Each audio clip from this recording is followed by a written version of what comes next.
Pourtant, le président de la République, François Hollande, devrait y réfléchir à 2 fois. Pourquoi ? Parce que seule, si elle était votée bien sûr, une loi référendaire lui permettrait de surmonter 2 obstacles majeurs.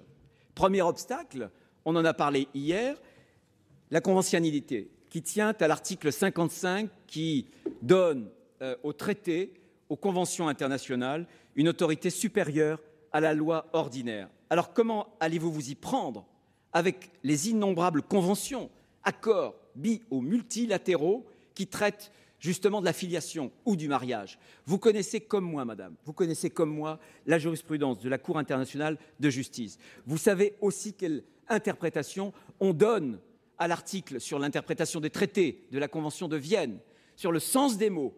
Les choses sont claires et je pense que pour moi, il s'agit d'une des difficultés majeures de ce texte. Autre difficulté, l'inconstitutionnalité.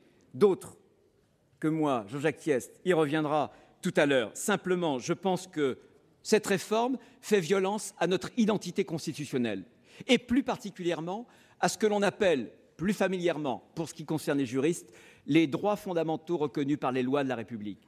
Et je pense, avec beaucoup d'autres juristes, que le mariage, que la filiation sont des droits fondamentaux reconnus par les lois de la République, notamment la filiation, parce qu'il existe un lien indissociable, mes chers collègues, entre sa définition et le régime de protection que le législateur, au-delà de notre République, a toujours tenu à lui apporter.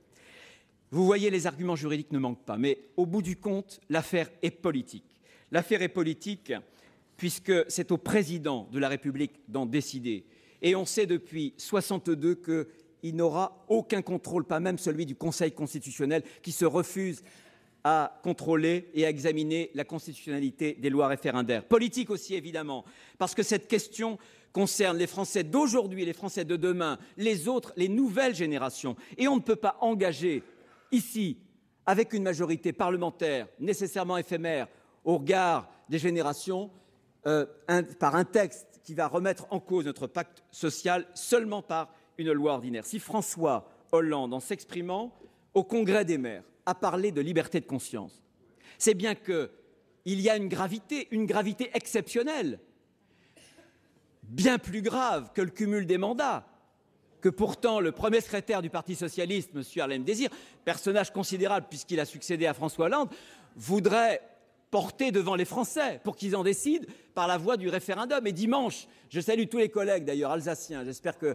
l'Alsace se réunira, si j'ose dire, on fera un référendum. Pourquoi sur ces questions et pas sur le pacte social? Avec le référendum, mes chers collègues, vous avez une occasion unique de donner la preuve que le peuple compte pour vous, un peuple qui ne comprend pas que vous vouliez la parité partout, sauf là où elle est indispensable.